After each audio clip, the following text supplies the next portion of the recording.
आपको स्वागत है आपका अपने चैनल आपकी आवाज में। और एक मुद्दा छिड़ा हुआ है गांव दुमुद्दा में गौशाला कमेटी के लेकर।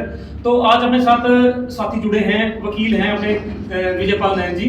तो विजयपाल नैन जी, सबसे पहले आपको स्वागत है आपका आवाज चैनल में। हाँ, तो आपके गांव में गौशाला के अंदर एक मुद्दा छिड़ा हुआ है, उसके बारे में आप क्या कहना चाहेंगे?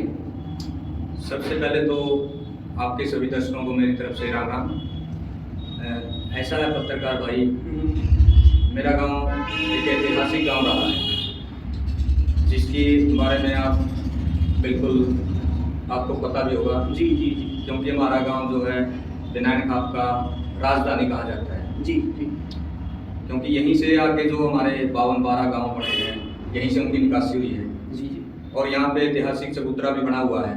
हाँ जी जी। जो कि एक यहाँ पे बड़े बड़े फैसले लेने के लिए उस चबूतरे पे बहुत बड़ी बड़ी पंचायतें भी होती रही हैं। हाँ जी हाँ जी। और इन दिनों वहाँ पे, इन दिनों नहीं, लगभग हर साल जब से हमारे गांव में गौशाला बनी है ना, हाँ जी। तब से लेकर लगातार यहाँ पे गौशाला के लिए शाम का आयोजन करवाया जाता है। जी। तो अब की बार कुछ युवा साथियों की मैंने भी वीडियो देखी है जो सोशल मीडिया पे काफी वायरल है। हाँ जी जी है। उन्होंने इस शाम के प्रति थोड़ी सी नाराजगी जाहिर की है। और जैसा कि उन्होंने उनकी वीडियो में मैंने देखा है कि कुछ आपत्तिजनक वीडियो वगैरह हैं, वास्तव में है, और उनकी बात में बिल्कुल सच्चाई है। तो ये शाम का मुद्दा इसी बात को लेकर छिड़ा हुआ है कि जो 52 गांव का चबूतरा है वो धार्मिक जगह है। और दूसरा जो हमारी गौशाला होती है ना, वो गौ माता के लिए बनाई जाती है। बिल्कुल है, बिल्कुल। और गौ माता हमारे हिंदू धर्म में सबसे सर्वोच्च स्थान पे है। माता का दर्जा। माता का दर्जा हम देते हैं, और है भी माता। माता है। बिल्कुल। तो उन साथियों ने ये आपत्ति जताई कि भाई माता, गौ माता के नाम पे आप जो ये अश्लील डांस करवा रहे हैं। उन्होंने शाम का विरोध नहीं किया है। हाँ, शाम का मैंने उनकी वीडियो बिल्कुल बारीकी से सुनी है। जी जी। क्यों, देखो युवा है, कई बार ऐसे वायरल होने के लिए भी कुछ बोल देते हैं, इसलिए मैंने उनको काफी सर्च किया उन पे, भाई इनकी बात में दम है या नहीं है। तो उन्होंने जो बात उठाई है, उन्होंने शाम पे आपत्ति नहीं जताई है। शाम पे कोई आपत्ति नहीं जताई है जी। हाँ, साथी कह रहे हैं। बिल्कुल बिल्कुल। हाँ जी। वो स्पष्ट उसमें अपनी वीडियो में बोल भी रहे हैं, भाई हमें शाम से कोई आपत्ति नहीं है, क्योंकि शाम हमारी एक सामाजिक परंपरा रही है। हाँ, वो काफी पुरानी परंपरा है, और उससे उन्हें कोई आपत्ति नहीं। लेकिन जो शाम के बाद जो एक अश्लील नृत्य वहाँ पे करवाया जाता है, फिल्मी गानों पे, हरियाणवी गानों पे, और फिर वो जो डांसर वहाँ पे हैं वो गंदे गंदे इशारे करते हैं पब्लिक की तरफ। पब्लिक में से उठ के लोग फिर उनकी तरफ आते हैं, पैसे देते हैं उनको, और वो पैसे भी ऐसी ऐसी जगह डालते हैं जो एक सभ्य समाज में मेरे हिसाब से वो होना नहीं चाहिए। बिल्कुल नहीं होना चाहिए वो चीजें। क्यों, ये चीजें होती है प्राइवेट। जी बिल्कुल। आपको अगर ये चीजें देखनी है, आप अपने खेत में करवाइए, अपने घर पे करवाइए।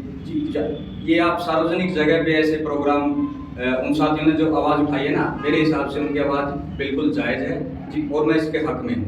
ठीक। मेरे एक सेकंड में बीच में रुकता हूँ, क्योंकि मैं सभ्य उस चीज को मानता हूँ जिसको पूरा परिवार बैठ के देख ले जी।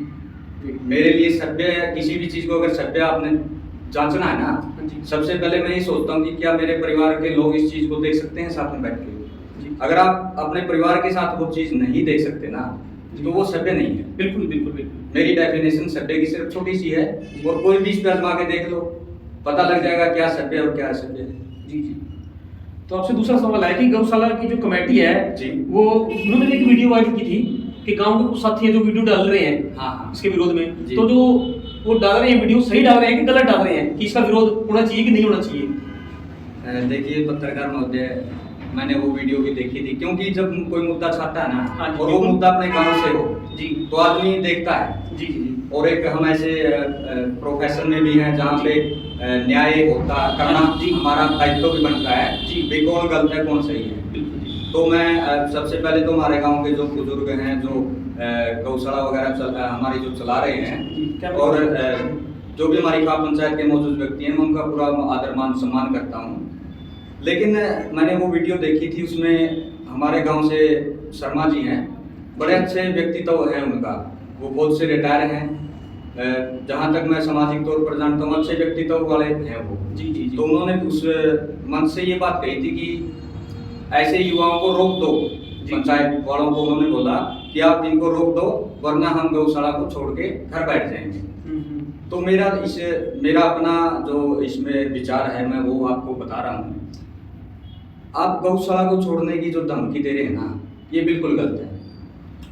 वो कोई ऐसा काम तो है नहीं भाई आप एहसान कर रहे हो। नहीं वो तो वो तो आपको गांव ने एक इज्जत मान सम्मान करके उस पद पे बैठाया कि आप विश्वास किया गांव ने आप पे, वो सम्मान की बात है जी। और आप गांव के सम्मान को इस तरीके से मन से ये कह रहे हो कि हम छोड़ देंगे, गायों को बाहर निकाल देंगे।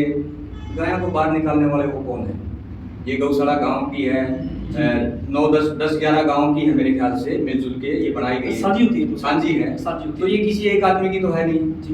ठीक है, कमेटी को जिम्मेवारी दे रखी है, वो तो एक सेवक हैं जी।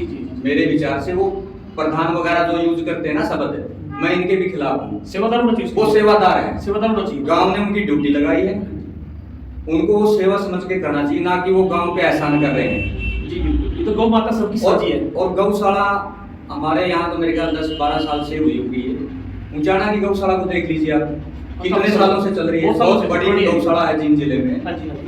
तो वो भी तो चल रही है ठीक ठाक, बिल्कुल चल रही है जी, बिल्कुल बढ़िया मैनेजमेंट होती है वहाँ पे जी। तो ऐसा नहीं है भी गौशाला अगर ये कमेटी नहीं रहेगी नहीं चलेगी, ये लोग नहीं रहेंगे तो नए लोग आएंगे जी। नए आने के बाद फिर नए आएंगे, ये तो चलता रहेगा प्रोसेस जी। और एक बात और मैं जोड़ता हूँ, उस वीडियो में एक बात कही गई थी कि जींद जिले में पहले 7-8 गौशाला होती थी, मैंने सुनी है वो बारीकी से, और अब 45 पता नहीं कितनी बताई उन्होंने, एक्चुअल उसमें वीडियो में आप भी देख सकते हो जी। हाँ। तो मेरे हिसाब से किसी भी सभ्य समाज में वृद्धाश्रम खुलना हाँ जी और दूसरा गौशालाओं का खुलना कोई अच्छा संकेत नहीं है। हम अपने माँ बाप को वृद्धाश्रम में भेज रहे हैं, वो अच्छी बात थोड़ी है वृद्धाश्रम खुल गया, वो हमारे लिए शर्म की बात है। गौशालाएं खुल रही है वो हमारे लिए शर्म की बात है कि हम गाय को अपने घर पे नहीं रख सकते। ये कोई सम्मान की बात नहीं है कि पहले 7-8 या 45 छाड़ी होगी। बीच में मैं बोलना चाहता हूँ वकील साहब को, वकील साहब ने एक बहुत बड़ी बात बोली है कि घर घर अगर गाय होगी तो गौशाला की जरूरत ही नहीं पड़ेगी। एक बहुत बड़ी बात कही है वकील साहब ने, हम वकील साहब की बात को मतलब बहुत महत्व दे रहे हैं कि आपने सच बोला है बिल्कुल, ये कि होना चाहिए। इसमें मैं एक चीज और जोड़ूंगा, हो सकता है कई भाइयों के कमेंट भी आए, भाई वकील के घर कितनी गाय हैं। जी भाई मेरे घर गाय नहीं है, लेकिन मैं गौ माता का पूरा मान सम्मान करता हूँ, जैसा मेरा भगवान ने मेरे को दे रखा है जी। मैं उतना गौशाला में अपना योगदान भी करता हूँ जी। तो मेरे हिसाब से मैं भी कहीं ना कहीं दोषी हूँ इस चीज का, भाई गाय को मैं घर पे नहीं रखता। चलो आपने वो तो किया ना कि मतलब स्पोर्ट तो कहना चाहिए, मैं खुद को दोषी मानता हूँ भाई मैं ये गाय नहीं रख सकता। तो क्या एक सवाल हो रहा है मेरा, तो क्या जैसे गौशाला में चंदा लाने के लिए तो ये क्या सांग लाना जरूरी है? भाई पत्रकार ये बात देखो जी ऐसा है, मैं कहता हूँ कि जो मीडिया है वो एक चौथा स्तंभ है जी। बिल्कुल।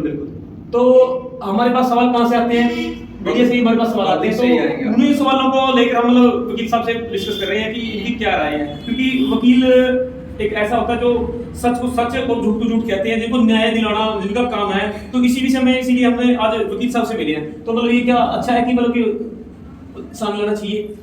देखो पत्रकार महोदय, ऐसा है सांग लेके आना कोई बुरी बात नहीं है जी। अगर सांग सभ्य है जी, उससे युवा के अंदर कोई संस्कार पैदा होते हैं जी, वो कार्यक्रम गांव में होने चाहिए। वो गौशाला के नाम पे हो, हमारे यहाँ दादा रामेश्वर तीर्थ है उसके नाम पे हो, या किसी भी धार्मिक चीज के नाम पे अगर कोई ऐसे आयोजन होते हैं, मैं उनका पक्षधार हूँ जी। और मैं अपनी एक पर्सनल एक्सपीरियंस बता रहा हूँ जी। पिछले जितने भी सालों से यहाँ पे सांग हुआ है जी, हमारा बगड़ है, बड़ा बगड़ बोलते हैं, आशापति बोलते हैं, आशापति हाँ जी। तो बगड़ वाइज यहाँ पे चंदा उगाया जाता है जी। और वो चंदा कैसे उगता है भाई, जिसके पास जितनी जमीन है उसके अकॉर्डिंग वो उतने पर एकड़ के हिसाब से वो लगा देते हैं। ठीक। तो हमारी फैमिली जो है हर बार चंदा भी देते हैं हम जी, लेकिन आज तक मैंने कभी सांग जाके नहीं देखा कि सांग होता क्या है जी। हाँ, लेकिन हम चंदा देते हैं गौशाला के नाम पर। गौशाला हम सांग के लिए चंदा नहीं देते। हाँ, गौशाला के नाम पे चंदा दिया जा रहा है, बिल्कुल सांग के लिए नहीं। हाँ जी। तो जिसने चंदा देना है ना जी, उसको सांग की जरूरत नहीं है, वो तो वैसे भी देता है। बहुत बड़ी बात है वकील साहब ने बोली कि जिसको चंदा देना है ना वो चंदा देगा, चाहे सांग होए या ना होए। और दूसरी बात मैंने एक सुनी थी भाई, किसी ने ये बात कही है भाई गौशाला चलाने के लिए ये ऐसे प्रोग्राम करके पैसा इकट्ठा किया जा रहा है, तो मैं इसका विरोध करता हूँ। फिर तो एक काम कीजिए ना, आप आजकल सबसे बड़ा मेरे ख्याल से फायदे वाला धंधा है, मैं इस चीज को प्रमोट नहीं कर रहा हूँ आपके चैनल पे भाई लोग ऐसा करें जी। मैं एक उदाहरण दे रहा हूँ सिर्फ, इसको उदाहरण के नजरिए से देखो, इसको कोई प्रमोशन नहीं है। नहीं बिल्कुल जी। नरवाना के अंदर स्मैक बिक रही है जी। क्यों बिक रही है? क्योंकि जो स्मैक बेचता है ना, वो करोड़ों रुपए कमा रहा है जी जी। बहुत बड़ी बात बोली है। तो अगर पैसे ही इकट्ठा करना है तो फिर ऐसे काम से भी हो सकते हैं पैसे, तो फिर तो ये काम भी शुरू करवा दो आप, ये बोल के भाई गौशाला के लिए पैसे इकट्ठे करने हमने।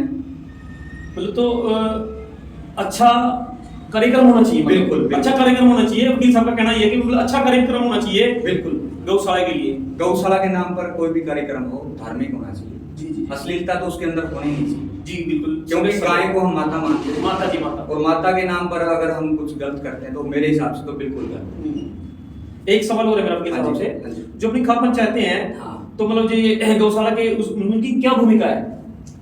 देखो, जो खाप पंचायत है ना, हाँ जी, वो हमारे बिनाइन खाप की जो बिनाइन खाप है जी जी, वो पूरे खाप को हैंडल करती है जी जी, एक प्रकार से, यानी कि उनका मार्गदर्शन करती है पूरे खाप का। मतलब हार्ट है जी वो, मतलब हाँ हाँ बिल्कुल, वो हार्ट है। हाँ जी।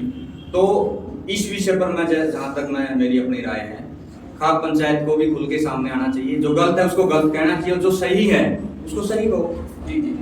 क्योंकि खाप पंचायतें एक प्रकार से न्यायालय होती हैं। बिल्कुल है जी, न्यायालय है। जैसे हम वहाँ अदालत में न्याय के लिए जाते हैं ना, जी, जी। तो लोग खाप पंचायतों को भी न्याय की दृष्टि से देखते हैं, भाई ये न्याय करेंगे। जी जी। तो वहाँ पे मेरी तो राय यही है कि भाई जब ये मुद्दा इतना ओपन हो रहा आपको है highlight तो करना इसमें है। देखो सुधार की तो जरूरत है। जी जी। और दान देने वाले बगैर सांग भी दान देंगे। जी, जी, जी। मैं सांग का विरोध नहीं कर रहा हूँ, जी, जी। सांग होने चाहिए, लेकिन ऐसे होने चाहिए माँ भी बैठ के देखे, बहन भी देखे और बाप भी देखे। सभ्य होना चाहिए मतलब। मैं उस चीज के पक्ष में। जी जी जी। तो वकील साहब, आप हमारे चैनल पर आए, आपका बहुत बहुत धन्यवाद है। और मैं सभी साथियों से अनुरोध करता हूं कि आपकी जो राय है वो आप कमेंट में जरूर लिखें कि सांग के अंदर असली नृत्य होना चाहिए या नहीं होना चाहिए, या फिर जो साथी असली नृत्य का विरोध कर रहे हैं वो सही कर रहे हैं या गलत कर रहे हैं। क्योंकि नृत्य एक अलग चीज है, एक असली नृत्य एक अलग चीज है। मतलब उसी को घुमा फिरा के वही चीज बोल रहे हैं, जैसे तो खाने के लिए जीना और जीने के लिए खाना एक अलग अलग चीजें हैं। तो उसी विषय में वही है कि सांग के अंदर असली नृत्य होना चाहिए या नहीं होना चाहिए। जो साथी विरोध कर रहे हैं वो सही कर रहे हैं या नहीं कर रहे हैं, उसके विषय में आपकी क्या राय है, प्लीज कमेंट में आप लिखें। सभी दोस्तों का नमस्कार, आपकी आवाज चैनल में आपका बहुत बहुत धन्यवाद।